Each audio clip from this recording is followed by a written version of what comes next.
भारत माता की, भारत माता की, वंदे वंदे वंदे।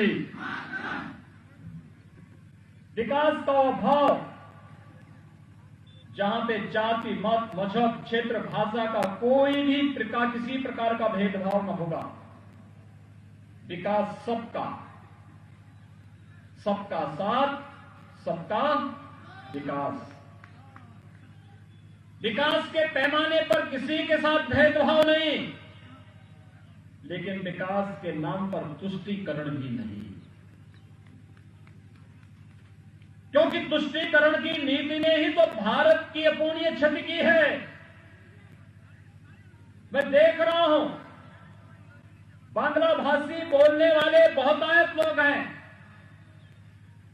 और इन लोगों के पूर्वजों को कांग्रेस की सत्ता लोलुप राजनीति 1947 में विभाजन के कगार पर पहुंचाने के लिए मजबूर की थी।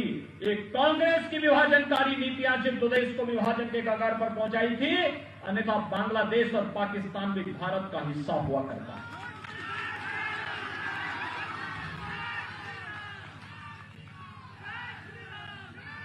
कांग्रेस की जो विभाजनकारी नीति 1947 में थी, जिसके बारे में 1947 के पहले, 1945 के पहले बंगाल की धरती पर पैदा हुए महान क्रांतिकारी नेताजी सुभाष चंद्र बोस ने कांग्रेस को आगाह किया था। लेकिन कांग्रेस है कि सुधरने का नाम नहीं ले रही। कांग्रेस ने संकल्प ले लिया था कि सुधरेगी नहीं, भले देश का विभाजन हो जाए, और उसने वही किया। डॉक्टर श्यामा प्रसाद मुखर्जी इसी धरती में पैदा हुए थे, बंगाल की धरती पर। उन्होंने भी आंदोलन चलाया था। भाइयों बहनों, जो काम अंग्रेज 1905 में बंग भंग के माध्यम से नहीं कर पाए, वह काम कांग्रेस ने 1947 में अंग्रेजों के साथ मिलकर के कर दिया। और विभाजन की त्रासदी को आपके पूर्वजों ने उस समय किस रूप में सहा था, आज भी आप बांग्लादेश के अंदर देखते होंगे कैसे वहां पर हिंदू बस्तियां जलाई जाती हैं, कैसे वहां पर हिंदुओं को प्रताड़ित किया जाता है, कैसे मंदिर तोड़ दिए जाते हैं, कैसे आगजनी के शिकार कर दिए जाते हैं। ये कांग्रेस की वही मानसिकता है जिसके कारण 1947 में विभाजन हुआ था। 1952 में देश के अंदर जबरन धारा 370 घुसेड़ दी गई थी, और वही मानसिकता थी जिसने कभी बोडोलैंड का समर्थन करके बोडोलैंड आंदोलन को भड़काने का काम किया था, और आज भी कांग्रेस उस मानसिकता से उभर नहीं पाई है। आज भी आपने देखा होगा यूडीएफ के साथ कांग्रेस का समझौता है, कम्युनिस्टों के साथ कांग्रेस का समझौता है। यानी अगर कांग्रेस का बस चले तो इस सबसे शांत और सौहार्दपूर्ण और आध्यात्मिक धरती को भी कांग्रेस फिर से आग का गोला बनाने का काम कर देगी। और इसलिए भाइयों बहनों, शांति, सौहार्द और विकास का पक्षधर जो भी भारतीय होगा, वह कांग्रेस को कभी कोई समर्थन नहीं कर सकता, नहीं कर सकता। आज कांग्रेस को देश की जनता जवाब दे रही है।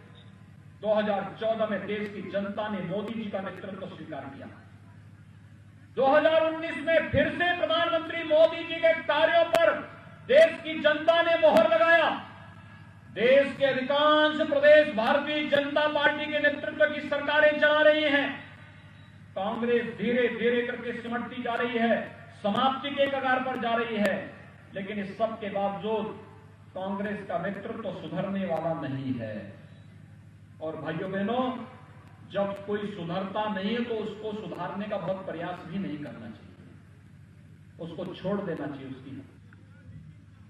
आप सोचिए, जब असम के अंदर बाढ़ आती है तो भाजपा के कार्यकर्ता आपका सहयोग करते हैं। अभी कोरोना कालखंड के दौरान डॉक्टर राजदीप राय के नेतृत्व में, अमलेंदु दास के नेतृत्व में सभी कार्यकर्ता, भाजपा के कार्यकर्ता सेवा ही संगठन के रूप में कोरोना वॉरियर बनकर के जनता की सेवा कर रहे थे। लेकिन कांग्रेस के नेता कहीं थे क्या?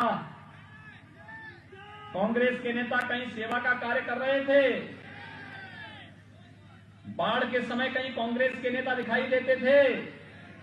जब असम में बाढ़ आती है, असम में कोरोना का कहर आता है, राहुल गांधी को इडली याद आती है, इंडिया पर याद नहीं आता है।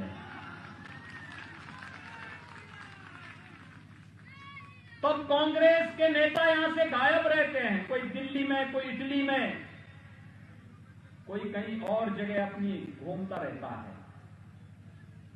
तब भारतीय जनता पार्टी के कार्यकर्ता कार्य करते हैं।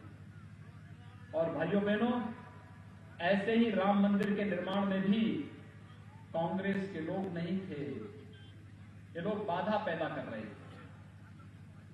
कोर्ट में अर्जी लगाते थे कि इसकी सुनवाई नहीं होनी चाहिए। लेकिन जब चुनाव आते हैं, कांग्रेस के नेता उपदेश देने के लिए आ पड़ते हैं। तब कहते हैं, तब असम याद आने लगता है, तब बंगाल याद आने लगता है, तब उन्हें अन्य चीजें याद आने लगती हैं। भाइयों बहनों, मैं आप सबका आह्वान करूंगा, जब इस संकट में आपके साथी नहीं बन सकते, आपके सहयोगी नहीं बन सकते, तो फिर चुनाव के समय भी उनको कोई महत्व देने की आवश्यकता नहीं है। जब केवल चुनाव के दिन नेता आए, उसको भगा देना चाहिए।